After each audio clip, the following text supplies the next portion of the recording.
Hello my dear students. आज हम लोग सीखेंगे कैसे एल्डिहाइड का निर्माण किया जाता है। इसके पहले हम लोगों ने एल्डिहाइड, कार्बोक्सिलिक अम्ल और ईथर के बारे में पढ़ा था।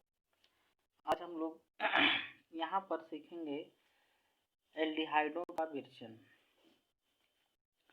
तो जैसा कि आपको पता है कि एल्डिहाइड यानी R के साथ या फिर AR के साथ यदि हमारा क्या जुड़ जाए, CHO जुड़ जाए, या फिर जो है एल्किल के साथ CHO जुड़ जाए, ये एरिल के साथ, तो इसको हम लोग कहते हैं एल्डिहाइड।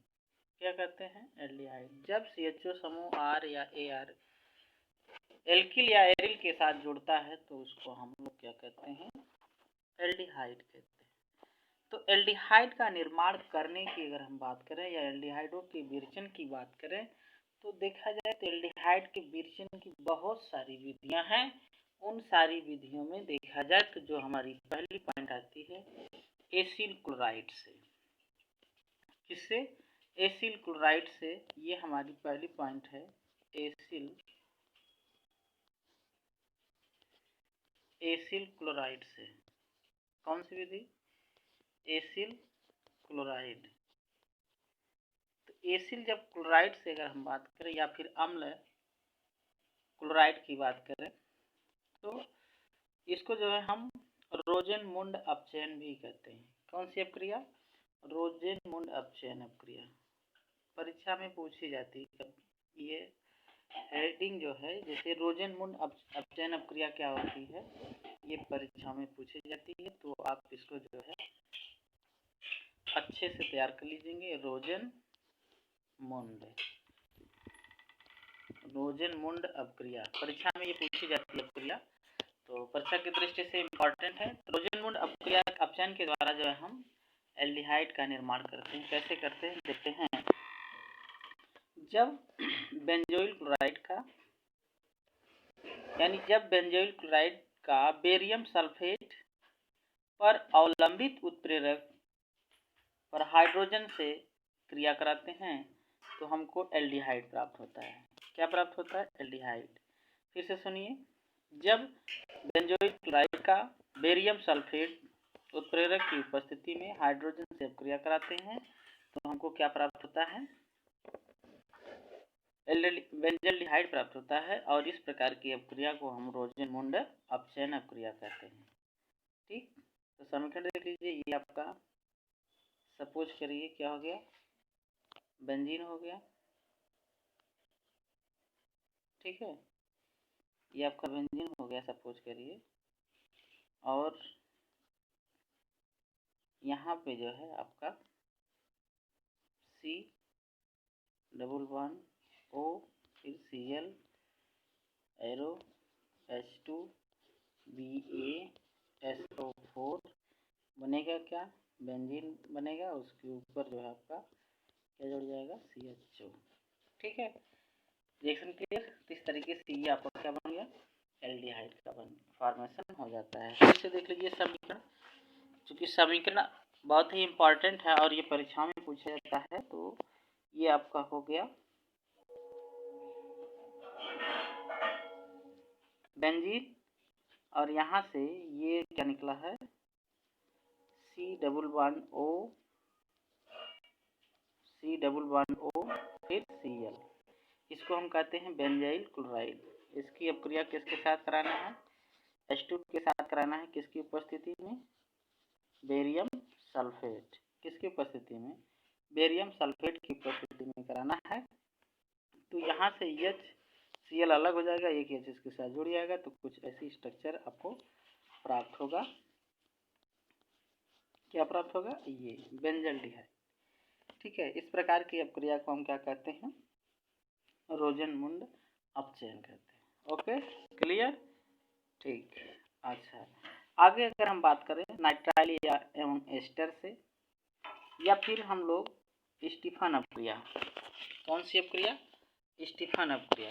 तो स्टीफन अपक्रिया की अगर हम बात करें देखा जाए तो कुछ इस तरीके से होती है। स्टीफन, कौन सी अपक्रिया? स्टीफन अपक्रिया। कौन सी अपक्रिया? स्टीफन अपक्रिया। तो स्टीफन अपक्रिया यानी जब हाइड्रोक्लोरिक अम्ल की उपस्थिति में नाइट्राइल स्टेनस क्लोराइड द्वारा संगत एमीन में अपचयन होता है, ये अपचयित हो जाते हैं, तो जल अपघटन करने पर संगत एल्डिहाइड प्राप्त होते हैं। इस प्रकार की अपक्रिया को हम लोग स्टीफन अपक्रिया कहते हैं। फिर से, जब हाइड्रोक्लोरिक अम्ल की उपस्थिति में नाइट्राइल स्टेनस क्लोराइड का एमीन में अपचयन करते हैं, जिसका जल अपघटन करने पर एल्डिहाइड प्राप्त होता है, तो ऐसी अपक्रिया को स्टीफन अपक्रिया कहते हैं। ठीक है। समीकरण अगर देखा जाए तो जो हमको समीकरण प्राप्त हो रहा है कुछ इस तरीके से प्राप्त होगा।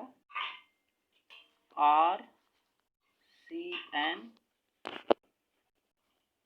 Plus SnCl2 plus HCl, arrow क्या बनेगा?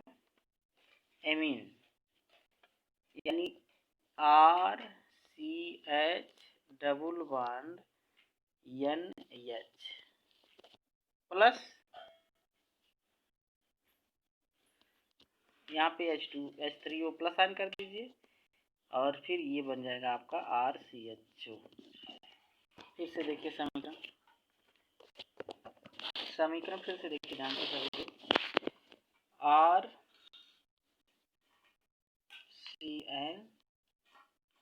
Plus stannous chloride SnCl2 plus HCl, ठीक, एरो क्या बनेगा? एमीन बनेगी, RCH डबल बॉन्ड NH, ठीक। अब इसका हम लोग जल अपघटन करेंगे, किसके साथ? हाइड्रोनियम आयन के साथ। क्या बनेगा? RCHO। तो इस तरीके से जो हम लोगों ने एल्डिहाइड का फॉर्मेशन किया है, ये अपक्रिया जो होगी स्टीफन अपक्रिया के नाम से जानी जाती है। मोस्ट इम्पॉर्टेंट अपक्रिया है। इसी प्रकार हम लोग जो है वैकल्पिक अपक्रिया नाइट्राइल को diisobutyl aluminium hydroxide द्वारा अपचयन करते हैं, तो भी हमको जो है एमीन प्राप्त होती है, जिसका फिर हाइड्रोनियम आयन के साथ जो है जल अपघटन करने पर एल्डिहाइड प्राप्त होती है। बात समझ आई? यानी कुछ ऐसे RCN, इसका जो हम अपक्रिया कराएंगे किसके साथ? किसके साथ कराएंगे? Al, किसके साथ कराएंगे? A। अब अगली पॉइंट्स की अगर हम बात करें तो वो है इटार्ड अपक्रिया। कौन सी अपक्रिया? इटार्ड अपक्रिया। इटार्ड अपक्रिया के द्वारा जो है हम लोग बनाएंगे एल्डिहाइड। तो इसमें होता क्या है कि सर्वप्रथम हम क्या करते हैं, सबसे पहले हम लोग जो है टालुइन का सूत्र पता है, ये हो गया टालुइन CH3, ठीक। टालुइन को हम लोग क्रोमिल क्लोराइड के साथ अपक्रिया कराएं। किसके साथ? क्रोमिल क्लोराइड Cr2, ये आपका क्या हो गया? टालुइन।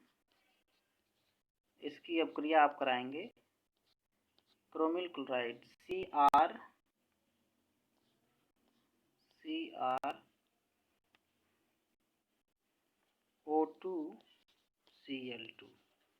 क्लोरोमिल क्लोराइड किसकी उपस्थिति में? Carbon disulphide. किसकी उपस्थिति में? कार्बन डाइसल्फाइड की उपस्थिति में अपक्रिया कराएंगे, तो हमको प्राप्त होगा, क्या प्राप्त होगा? बेंजीन हो गया। ये क्रोमिल संयुक्त रूप से प्राप्त होगा, यानी CH3 फिर आप जो आपने प्राप्त किया है उसी को आप जोड़ लीजिए। ये हो जाएगा CH, CH3 नहीं होगा, केवल CH होगा, फिर O, CR, O, फिर HCl2, फिर इसके बाद ट्वाइस। ये क्रोमियम संकुल यौगिक प्राप्त होगा, जिसका आप जो है क्या करोगे, जल अपघटन करोगे। क्या करोगे, जल अपघटन, यानी H3O प्लस आयन, ये बन जाएगा आपका, क्या बनेगा, बेंजल्डिहाइड बनेगा। कुछ ऐसे यौगिक प्राप्त होंगे आपके, बेंजल्डिहाइड। तो इस प्रकार की अपक्रिया को हम लोग इटार्ड अपक्रिया कहते हैं, यानी वह अपक्रिया जिसमें टॉलुइन का क्रोमिल क्लोराइड के साथ अभिक्रिया कराने पर कार्बन डाइसल्फाइड की उपस्थिति में संकुल यौगिक प्राप्त होता है, जिसका जल अपघटन करने पर बेंजल्डिहाइड प्राप्त होता है, इटार्ड अपक्रिया कहलाती है। ठीक है, क्लियर है? अच्छा जी। अब इसके बाद अगली जो पॉइंट है आपकी, गाटरमान अपक्रिया। कौन सी?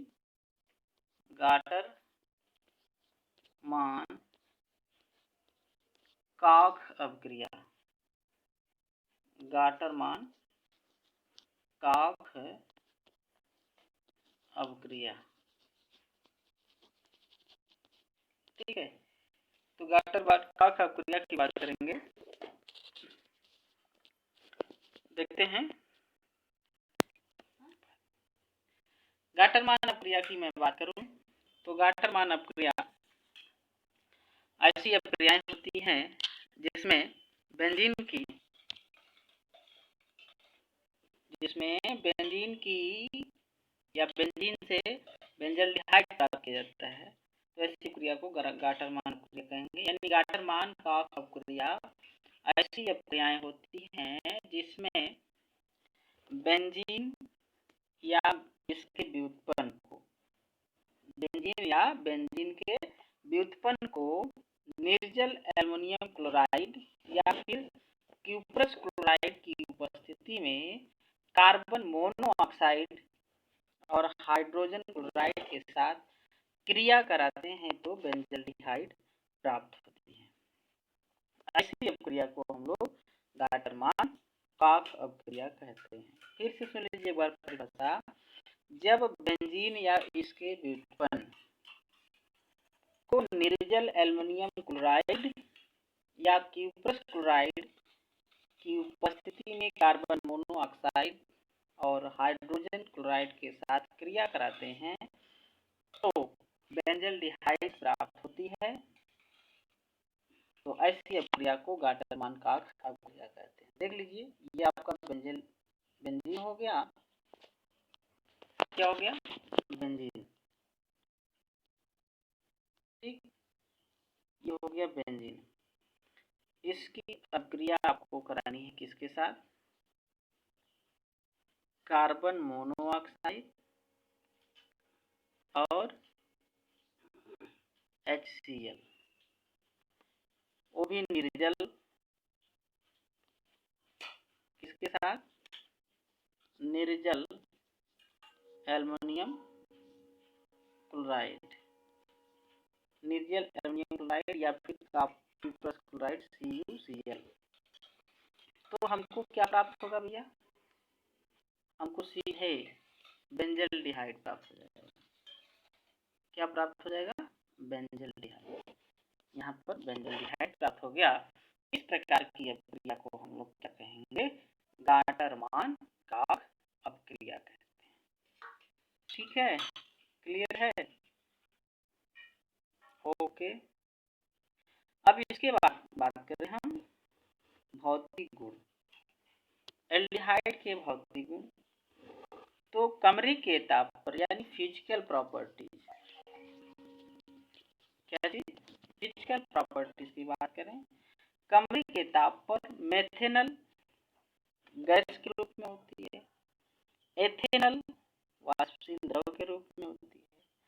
एल्डिहाइड एवं कीटोन कक्ष ताप पर जो होते हैं वो ठोस द्रव के रूप में होते हैं। ठीक है, और उसके साथ साथ बात कर रहे हैं, जैसे जैसे इनकी लंबाई बढ़ती है इनमें हाइड्रोजन आयन बनाने की क्षमता भी बढ़ती है। एल्डिहाइड की बात करें तो ये विलायक के रूप में प्रयोग किए जाते हैं, यानी बेंजीन, ईथर, मेथेनॉल, क्लोरोफॉर्म, ये सब जो है घुलनशील होती हैं इसमें अल्कोहल में, ये एल्डिहाइड में। वास्तव में प्रकृति में पाए जाने वाले अनेक एल्डिहाइड का उपयोग जो होता है वो सुगंध बनाने में भी होता है। ठीक है, इसके बाद रासायनिक गुण की बात करें तो रासायनिक गुण में देखा जाए तो एल्डिहाइड व चाहे कीटोन दोनों में देखा जाए तो क्रियात्मक समूह कार्बोनिल होता है, जिसके कारण इसमें जो है रासायनिक प्रतिक्रियाएं कुछ एक समान प्रदर्शित की जाएंगी। जैसे बात करते हैं हम नाभिक रागी योगज अपक्रिया, तो एल्किनों में जैसे इलेक्ट्रॉन रागी योगज अपक्रियाएं देखी जाती हैं उसी तरीके से एल्डिहाइड व कीटोन में भी नाभिक रागी योगज अपक्रियाएं देखने को मिल सकती है। ठीक है, तो आज यहीं तक, फिर आगे हम लोग जो है अगली क्लास में मतलब कल सीखेंगे आगे।